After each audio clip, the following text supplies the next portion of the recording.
Star online astro TV உன்னை சுற்றி நடக்கும் சம்பவங்களை உற்றுப்பார். நீ யார் என்று உனக்கு தெரியும்.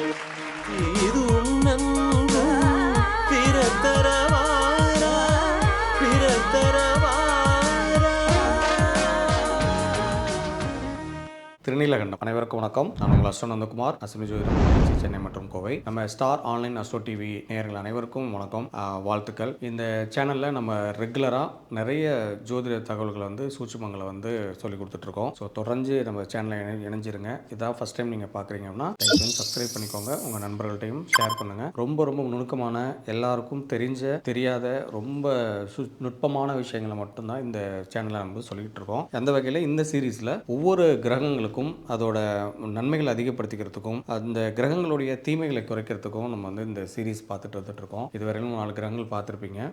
இந்த சீரீஸ், இந்த காணொலியில் நம்ம என்ன சொல்ல போறோம் அப்படின்னு பார்த்தீங்கன்னா, குரு பகவானுடைய நன்மைகளை அதிகப்படுத்திக்கிறதுக்கும் குரு பகவானுடைய தீமைகளை குறைச்சிக்கிறதுக்கும் என்ன மாதிரியான அனுபவ பரிகாரங்கள் செய்யணும் அப்படிங்கிறத பொறுத்து தான்.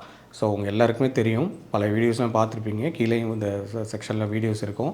நீங்கள் பார்க்காதவங்க அதில் போய் தயவு செஞ்சு பார்த்துட்டு வாங்க. ஒவ்வொரு கிரகத்துடைய நன்மைகள் தீமைகளை நீங்கள் அதை தெரிஞ்சுக்கலாம். அதோட பலப்படுத்திக்கிறதுக்கும் தோஷங்களை குறைச்சிக்கிறதுக்கும் நீங்கள் தெரிஞ்சுக்கலாம். என்னன்னா இந்த சீரீஸோட நோக்கமே ஒவ்வொரு கிரகத்துக்கும் நன்மைகளும் உண்டு, தீமைகளும் உண்டு. ஒவ்வொரு பாசிட்டிவ் சைடும் இருக்கும், நெகட்டிவ் சைடும் இருக்கும். என்னதான் இது கிரகம் நமக்கு லக்னாதிபதியாக இருந்தாலும் சரி, ஒரு நல்ல சுபத்தன்மையோடு இருந்தாலும் சரி, சுபமான கிரகமாக இருந்தாலும் சரி, அதுக்கும் ஒரு நெகட்டிவ் பார்ட் கன்ஃபார்ம்டாக இருக்கும். ஸோ இப்போ அந்த நெகட்டிவ் பார்ட்டையும் நம்ம தெரிஞ்சுக்கிறது மூலமாக நம்மளுடைய இந்த கிரகங்களோடு வரக்கூடிய அந்த பாசிட்டிவிட்டியை அதிகப்படுத்திக்கிறதுக்கும் நெகட்டிவை குறைச்சிக்கிறதுக்கும் நம்ம வழிவகைகளை தான் இந்த ஸ்டார் ஆன்லைன் அஸ்ட்ரோ டிவி சேனலில் தொடர்ச்சியாக கொடுத்துட்ருக்கோம். அந்த வகையில் இப்போ நம்ம பார்க்க போகிறது குரு பகவான். ஸோ இப்போ குரு பகவான் ஒரு ஜாதகத்தில் எந்த இடத்துல வேணாலும் இருக்கட்டும், அவர் என்ன ஆதிபத்தியம் வேணாலும் வாங்கியிருக்கட்டும். ஆதிபத்தியம்னா அவர் எந்த வீட்டுக்கோட அதிபதியாக வேணாலும் இருக்கலாம், அவர் எந்த இடத்துல வேணாலும் இருக்கலாம், அவர் எந்த நட்சத்திரத்தில் வேணாலும் இருக்கலாம், அவர் அவரோட பலம் நல்லா இருக்கலாம், பலவீனமாக இருக்கலாம், எப்படி இருந்தாலும் சரி. அப்போ ஒரு ஜாதகத்தில் ஒரு தனி நபருக்கு குரு பலம் எப்படி இருக்குது அப்படிங்கிறத சில அவங்களோட தோற்றங்களை வச்சு நம்ம கணிக்கிறது மாதிரி அவங்களோட நடவடிக்கைகள் என்ன ஓட்டங்களை வச்சும் கணிக்கலாம். ஸோ அதே போல் ஒரு நபர் என்ன காரகத்துவம் அதிகமாக இருக்கிற நபர், எது அவங்கக்கிட்ட அதிகமாக வெளிப்படுது அப்படிங்கிறதையும் நம்ம தெரிஞ்சுக்கலாம். அது மாதிரி ஜாதகத்தில் அவங்க பிறந்த ஜாதகத்தில் ஜாதகம் தெரிஞ்சிருந்தாலும் சரி, ஜாதகமே தெரியலனாலும் சரி, குரு பகவான் எங்கே இருந்தாலும் சரி, ஒவ்வொரு கிரகத்துக்கும் ஒரு பாசிட்டிவ் சைடு இருக்கும், நெகட்டிவ் சைடு இருக்கும். அப்படிங்கிற மாதிரி இவங்களுக்கு குரு பாசிட்டிவாக இருக்கா, இவங்களுக்கு குரு நெகட்டிவ் சைடில் இருக்கா அப்படிங்கிறதெல்லாம் நம்ம நல்லா அழகாவே தெரிஞ்சுக்கலாம். அந்த மாதிரி ஒரு குரு பலம் இருக்கிறவங்க எப்படி இருப்பாங்க, குரு பலவீனமா இருக்கிறவங்க எப்படி இருப்பாங்க, அப்ப குருவை பலப்படுத்திக்கிறதுக்கு என்ன செய்யணும், குருவோட பலவீனத்தை குறைச்சிக்கிறதுக்கு என்ன செய்யணும் அப்படிங்கிற மாதிரி ரொம்ப சூட்சமான தகவல்களை தான் நம்ம இந்த காணொலியில் பார்க்க போறோம். ஸோ ஸ்கிப் பண்ணாம பாருங்க. சப்ஸ்கிரைப் பண்ணணும்னா தயவுசெய்து சப்ஸ்கிரைப் பண்ணிட்டு பாருங்க, உங்க நண்பர்கள்ட்டையும் ஷேர் பண்ணுங்க. இது ரொம்ப அரிய தகவல்கள் நிறைஞ்ச ஒரு வீடியோவா இருக்கும். ஸோ அந்த வகையில் குரு பகவான் ஒருத்தருக்கு நல்லா இருக்கு அப்படின்னு பார்த்தீங்கன்னா, அவங்க அவங்களோட மனநிலை எப்படி இருக்கும், அவங்க எப்படி இருப்பாங்க அப்படின்னு பார்த்தீங்கன்னா, ஒரு குருத்தன்மை நிறைஞ்சவங்களா, அவங்கள பார்த்தோன்னே ஒரு நெற்றி அகலமா, மூக்கு பெருசா, இல்லைனா அவங்க பார்க்கும்போது ஒரு கையெடுத்து கும்பிட்ற மாதிரி ஒரு அவங்கக்கிட்ட ஒரு ஆறா பலம் நல்லாயிருக்கும். ஒரு முன் யோசனையோடு இருப்பாங்க. எதையுமே திட்டம் போட்டு பிளான் பண்ணி செய்வாங்க. உண்மைக்கு மாறா, இல்லை நேர்மைக்கு மாறா, இல்லை பேர் களங்கம் ஏற்படுற மாதிரியான விஷயங்களில் ஈடுபடுறதை தவிர்த்துக்குவாங்க. அந்த மாதிரியான நபர்கள் கூட பழக மாட்டாங்க, அந்த மாதிரியான இடங்களுக்கு போக மாட்டாங்க. அந்த மாதிரியான விஷயங்களுக்கு ஒரு மதத்துக்கோ, அவங்க பின்பற்ற ஒரு சமுதாயத்துக்கோ, இந்த மாதிரி இல்லை அவங்களோட குடும்பத்துக்கோ ஒரு இழுக்கு வர மாதிரி, ஒரு கெட்ட பேர் வர மாதிரியான எந்த விஷயங்களையும் ஈடுபடவே மாட்டாங்க. இவங்களாம் குரு பலம் அதிகமாக இருக்குது அப்படின்னு அர்த்தம். ஸோ வயிறு சார்ந்த பிரச்சனைகள் உள்ளவங்க, முன் யோசனை இல்லாதவங்க, எதுக்கு எடுத்தாலும் டக்குன்னு கோவப்படுறவங்க, இல்லை ஒரு இடத்துல டக்குன்னு எந்திரிச்சு வெளியே போயிடுவாங்க. சில பேர்லாம் பார்த்துருப்பீங்க. அவர் பேசிகிட்டே இருக்கும்போது அவங்களுக்கு ஏதோ ஒரு பிடிக்காத ஒரு வார்த்தை ஒன்று வருதுன்னா உடனே எந்திரிச்சு உடனே முகத்தை மாற்றிடுவாங்க, உடனே முகம் மாறிடும், டக்குன்னு முகத்தை தூக்கி வச்சுக்குவாங்க. இந்த மாதிரிலாம் சிலர்லாம் இருப்பாங்க இல்லையா? அந்த மாதிரிலாம் இருக்காங்கன்னா அவங்களுக்கு குரு பலம் குறைஞ்சிருக்கு, இல்லை குருவோட நெகட்டிவ் சைடில் இருக்காங்க அப்படிங்கிறத தெரிஞ்சுக்கங்க. ஸோ பலமாக இருக்கிறவங்க நல்ல ஒரு பருத்த உடலோடு இருப்பாங்க, ஒரு சதைப்பற்றோடு இருப்பாங்க. பலம் குறைவாக இருக்கிறவங்க ரொம்ப ஒல்லியாக இருப்பாங்க, ஒரு மாதிரி ஒழுங்கீனமாக இருப்பாங்க. ஒரு கரெக்டான ஒரு நடவடிக்கைகளும் சரி, அவங்களுடைய எண்ண ஓட்டங்களும் சரி, அவங்களோட தோற்றமும் சரி,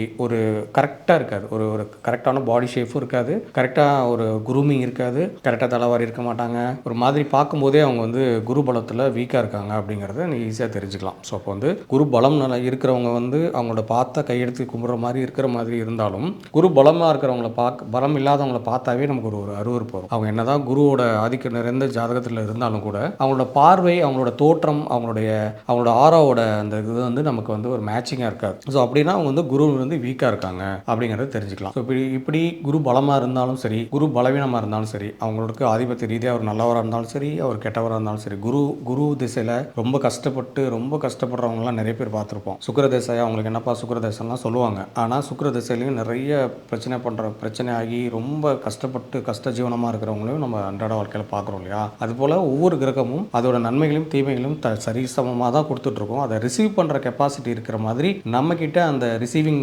அந்த ஃப்ரீக்வன்சியை ரிசீவ் பண்ணுறதுக்கான பவர் கம்மியாக இருக்குன்னா குரு பலம் கம்மியாக இருக்குன்னு அர்த்தம். ஸோ அப்போ இந்த குரு பலத்தை இன்க்ரீஸ் பண்ணிக்கிறதுக்கு, குருவோட நெகட்டிவை குறைச்சிக்கிறதுக்கு நிறைய அனுபவ பரிகாரங்கள் வந்து முன்னோர்கள் சொல்லி கொடுத்து போயிருக்காங்க. அதில் ரொம்ப முக்கியமானது என்னென்னு பார்த்தீங்கன்னா, இப்போ வந்து ஒருத்தர் ஜாதகத்தில் குரு நல்லா இல்லை, நல்ல இடத்துல தான் இருக்கார். பட் ஆனால் அவர் நடக்கிறதெல்லாம் பார்த்தா அவருக்கு பாசிட்டிவாக இல்லை. நான் முதல்ல சொன்ன மாதிரி அவங்களுக்கு பாசிட்டிவாக இல்லை, ரொம்ப முன் யோசனை இல்லாமல் இருக்காங்க, டக்குன்னு யோசிக்கிறாங்க, வயிறு பிரச்சனை நிறைய இருக்குது, வயிறு சார்ந்த குழப்பங்கள், ரொம்ப பெரிய தொப்பையோட பயங்கரமாக இருக்காங்க, அவங்க நிறைய சாப்பிட்றாங்க, இல்லை வந்து சாப்பாட்டுக்கு ரொம்ப முக்கியத்துவம் கொடுக்குறாங்க, இல்லைனா சாப்பிடும்போது அதை குறை கண்டுபிடிக்கிறாங்க, இல்லை எது ஒன்றுனாலும் டக்குன்னு அவங்க நெகட்டிவ் தான் அவங்களுக்கு தெரியுது, இல்லைனா மாற்றி சாப்பிட்றாங்க, இல்லை சாப்பாட்டு ரொம்ப முக்கியத்துவம் கொடுக்குறாங்க அப்படின்னு இருந்துச்சுனாவே குரு வீக்காக இருக்குன்னு அர்த்தம். இப்போ குரு பலம் நல்லா இருக்கிறவங்க எதை கொடுத்தாலும் சாப்பிடுவாங்க, எந்த அளவு இருந்தாலும் சாப்பிடுவாங்க. 2 இட்லி தான் இருக்குனாலும் அதை சாப்பிட்டுக்குவாங்க, கொஞ்சம் தான் பழைய சாதம் இருக்குனாலும் சாப்பிட்டுட்டு சந்தோஷமாக இருப்பாங்க. சில பேர் என்ன பண்ணுவாங்கன்னா, என்ன வெரைட்டிஸ் வச்சுருந்தாலும் அதில் ஏதாவது இது இப்படி இருக்குல்ல, இது கொஞ்சம் உப்பு கம்மியாக இருந்திருக்கலாம், இது இப்படி கெடுத்துருச்சு, எனக்கு இது பிடிக்காது, எனக்கு அதுதான் வேணும், நான் இப்படி இருந்தால் தான் சாப்பிடுவேன், எனக்கு இந்த அளவுக்கு இருந்தால் தான் சாப்பிடுவேன், எனக்கு என்ன இவ்வளோ வச்சுருக்கேன் அப்படின்லாம் நிறைய பேர் பிரச்சனை பண்ணுறதுலாம் பார்த்துருப்பீங்க. இந்த பந்தியில் பிரச்சனை பண்ணிட்டுலாம் எந்திரிச்சு கோவப்பட்டுலாம் போவாங்களே, இந்த மாதிரிலாம் இருக்கிறாங்கன்னா அவங்களுக்கு குரு வீக்காக இருக்காரு, குரு பலம் வந்து அவங்களுக்கு இல்லைன்னா குருவோட நெகட்டிவ் சைடில் அவங்க இருக்காங்க அப்படிங்கிறத தெரிஞ்சுக்கோங்க. ஸோ அப்போ வந்து பாசிட்டிவ் சைடில் ஆக்கிக்கணும், நெகட்டிவை குறைச்சிக்கணும் அப்படின்னா சில பரிகாரங்கள் வந்து அனுபவ ரீதியாக நிறைய விஷயங்களை சொல்லி கொடுத்துருக்காங்க. அதில் தேர்ந்தெடுத்து ஒரு சில விஷயங்களை மட்டும் இந்த காணொலியில் உங்கள்கிட்ட சொல்கிறேன். அதில் ஃபஸ்ட்டு விஷயம் என்னென்னு பார்த்தீங்கன்னா, அவங்களுக்கு வந்து இந்த வயிறு சார்ந்த பிரச்சனை இல்லாமல் முதல்ல பார்த்துக்கணும். அதுக்கு ஏற்ற மாதிரியான உணவுகளை சாப்பிடணும். இல்லை ஏதாவது ப்ராப்ளம் இருக்குது அப்படின்னா அதை கரெக்டாக ஒரு மெடிக்கேஷன் எடுத்துகிட்டு அவங்களுக்கு எந்த முறை சரியாக பலனளிக்குமோ அந்த மாதிரியான முறைகளில் அவங்க வயிறை வந்து முதல்ல சரி பண்ணிக்கணும். அதனால தான் அந்த காலத்தில் 6 மாதத்துக்கு ஒரு தடவையாவது நிச்சயமாக பேதி மருந்து சாப்பிடணும், விளக்கெண்ணெய் குடிங்கலாம் சொல்லுவாங்க, கேள்விப்பட்டிருப்பீங்க. அது எதுக்குன்னா வயிறு கிளியர் ஆகிடுச்சுனாவே ஃபேஸ் ஃப்ரெஷ் ஆகிரும்னு சொல்லுவாங்களே, அது மாதிரி தான். ஸோ அந்த ஒரு கிளாரிட்டி வந்து வயிறு சரியான உடனே அவங்களுக்கு கிடைக்கும். மடியில் கனம் இல்லை, வழியில் பயம் இல்லைன்னா சொல்லுவாங்களே, அது போல தான் அந்த கிளாரிட்டி கிடைக்கிறதுக்கு வயிறை சுத்தமாக வச்சுக்கிட்டிங்கன்னா உங்களுக்கு குருபலம் இன்க்ரீஸ் ஆக ஆரம்பிச்சிடும். எதையும் ஒரு முன்னோசனையோட செய்யக்கூடிய, எதையுமே ப்ரீ பிளான்டாக பண்ணக்கூடிய, எதையுமே ஆர்கனைஸ்டாக பண்ணக்கூடிய அந்த ஒழுங்கு வந்து இயற்கையாக வர ஆரம்பிச்சிடும். இந்த விஷயங்களை தெரிஞ்சுக்கணும். அதே போல் நிறைய அக்கௌண்ட்ஸ் வச்சுக்கிறது, நிறைய டிரான்சாக்ஷன் பண்ணுறது, பணம் புழங்குற இடத்துல போயிட்டு வந்துட்டு இருக்கிறது, நீதிமன்றங்கள், இந்த மாதிரி அடுத்தவங்களுக்காக ட்ரா பண்ணுறதுக்கு போகிறோம், தெரிஞ்சுக்கிறதுக்கு போகிறோம், பார்க்குறதுக்கு போகிறோம், ஹெல்ப் பண்ணுறதுக்கு போகிறோம், இந்த மாதிரி விஷயங்கள்லாம் அந்த குருவோட இயக்கம் அதிகமாக இருக்கிற இடங்கள்லேருந்து தவிர்த்துக்கணும். தேவையான இடத்துல மட்டும் போகணும். இப்போ ஏதாவது ஒரு முக்கியமான விஷயம்னா இப்போ நம்ம போயாகணுங்கிறத தவிர்க்கக்கூடாது. அதே போல் போகக்கூடாதுன்னு சொல்லிட்டாங்கன்னு நிப்பாட்டாமல் தேவையான நேரங்களில் மட்டும் போயிட்டு தேவையில்லாத நேரங்களில் அதை போகாமல் இருக்கிறதுக்கு கருவூலங்கள், பேங்க்கு, கேஷியர்ஸ் இருக்கிறது, பணம் புழங்கக்கூடிய இடங்கள், நீதிமன்றங்கள், பஞ்சாயத்து பண்ணக்கூடிய இடங்கள், இந்த மாதிரி இடங்கள் எல்லாமே குரு பலம் அதிகமாக இருக்கும். ஸோ அந்த இடங்கள்லாம் வந்து ரொம்ப அதிகமாக போகாமல் வச்சுக்கணும். அதே போல் தங்கம் அடகு வைக்கிறது, தங்க நகை கொடுக்கக்கூடிய பேங்க், அந்த மாதிரி நிறைய நிறுவனங்களோட அந்த கேலண்டர்லாம் வந்து வீட்டில் நிறைய மாட்டி வச்சுக்குவாங்க. அவங்களாம் பார்த்தீங்கன்னா நிச்சயமாக தங்கம் வந்து அடகுல தான் இருக்கும், வெளியே வரவே வராது. அதை போய் மறுபடியும் வருஷம் கூட இந்த மாதம் ஜனவரி மாதம் வந்துருச்சு, வட்டி கட்டணும்னே சொல்லிட்டு இருப்பாங்க. அதை திருப்பணும்னே சொல்ல மாட்டாங்க. திருப்பணுன்ற எண்ணமே உங்களுக்கு வராது. ஏன்னா அவங்களுக்கு அவ்வளோ போராடிக்கிட்டே இருப்பாங்க. பட் வாய்ப்புகள் இருக்கும், ஆனால் யோசிக்கவே மாட்டாங்க. ஏன்னா அவங்களுக்கு குரு பலம் வீக்காக இருக்குது அப்படின்னு அர்த்தம். அப்போ வீக்காக இருக்கிறவங்க கூட இனிமேல் என்ன சொல்லி பழகணும்னா, திருப்பணும், அந்த நகையை திருப்பணும், மீட்கணும், அதை எடுத்து வந்து வீட்டில் வைக்கணும், இந்த வட்டி கட்டணுங்கிற எண்ணத்தை விட்டு மாற்றி அசலையும் சேர்த்து கட்டணுங்கிற மாதிரியான ஒரு தாட் ப்ராசஸ்க்குள்ளே போகணும். ஸோ இப்படி இருக்கிறவங்களுக்கு தான் குருபலம் கொஞ்சம் கொஞ்சமாக இன்க்ரீஸ் ஆகும். அப்போ மகான்கள், ஞானிகள், சித்தர்கள் அவங்க வாழ்ந்த இடங்களுக்கு போகிறது, அங்கே போயிட்டு ஏதோ ஒரு சுத்தம் பண்ணுறதோ, ஏதோ ஒன்று பண்ணுறதோ, இல்லை அங்கே போயிட்டு அவங்கள்ட்ட விழுந்து கும்பிட்டு ஒரு ஆசீர்வாதம் வாங்கிட்டு வரதோ, இல்லை வந்து ஜோதிடர்கள், இந்த மாதிரி குருநாதர்கள் தெரிஞ்சுக்கிட்ட விஷயங்கள், ஆசிரியர்கள் அவங்களுக்கு ஏதாவது ஒரு சேவை செய்கிறதோ, அவங்களுக்கு வந்து ஏதாவது ஒரு உணவு வாங்கி வாங்கிட்டு போய் கொடுக்குறதோ, ஏதோ அவங்கள சாப்பிட வச்சு பார்க்குறதோ, நம்மளால் முடிஞ்ச விஷயங்கள் இல்லை ஜஸ்ட் அவங்களுக்கு போய் ஆசீர்வாதம் வாங்குறதோ, இந்த மாதிரி விஷயங்களை செய்யும்போது குரு பலம் வந்து கொஞ்சம் கொஞ்சமாக இன்க்ரீஸ் ஆகும். புஷ்பராகம் அணிஞ்சிக்கலாம். வியாழக்கிழமைகளில் மஞ்சள் நிற ஆடைகள் எடுத்துக்கலாம். அதை அணிகிறது மூலமாகவும் குரு பலத்தை இன்க்ரீஸ் பண்ணலாம். குருவோட பாசிட்டிவ் இன்க்ரீஸ் பண்ணலாம். அதே போல் குரு நம்பிக்கை துரோகம் பண்ணாமல் இருக்கணும். அவர்கிட்ட எந்த இடத்துல போனாலும் குருவை வந்து முன்னிறுத்தி சொல்ல பழகணும். இந்த மாதிரி விஷயங்கள்லாம் செய்யும்போது குருவுக்கு நன்றியோ, குரு வாழ்க்கை சொல்கிறதோ, குருவுக்கு ஒரு அவங்கள ப்ரைஸ் பண்ணுற மாதிரி ஏதாவது விஷயங்களை வந்து நீங்கள் சொல்கிறதோ இல்லை மனசுக்குள்ளேயாவது நினைக்கிறது மூலமாக இந்த குருவோட நெகட்டிவிட்டி குறையிறத வந்து கொஞ்சம் கொஞ்சமாக பார்க்கலாம். ஸோ இந்த மாதிரி விஷயங்கள் மட்டும் இல்லாமல் வியாழக்கிழமைகளில் அசைவம் சாப்பிடாம இருக்கிறது, வியாழக்கிழமைகளில் குறைவாக சாப்பிட்றது, வியாழக்கிழமைகளில் மௌனம் விரதம் இருக்கிறது, இதெல்லாம் வந்து குருவோட ஆதிக்கத்தை வந்து நம்மளை இன்க்ரீஸ் பண்ணும். நான் முன்னாடி சொன்ன மாதிரி வயிறு காலியாக இருக்கணும்னு சொன்னோம் இல்லையா, வயிறு சுத்தமாக இருக்கணும்னு சொன்னோம் இல்லையா, அதே போல் தான் வியாழக்கிழமைகளில் வயிறை கொஞ்சம் காலியாக போட்டுறது, கொஞ்சம் பட்டினியாக இருக்கிறது, கொஞ்சம் பார்த்து சாப்பிட்றது, கொஞ்சம் உயிருள்ள பொருட்கள், உயிருள்ள விஷயங்களை சாப்பிட்றது, காய்கறிகள், அந்த பழங்கள், இது மாதிரி சாப்பிட்டுக்கிறது, உயிரற்ற அந்த மற்ற மாமிசங்கள், மற்ற விஷயங்கள், ஆகாத விஷயங்கள் அன்றைக்கி அவாய்ட் பண்ணுறது, இதெல்லாம் வந்து ரொம்ப சூப்பராக வேலை செய்யும். குரு பலத்தை இன்க்ரீஸ் பண்ணுறது, கொண்டக்கடலை மாலை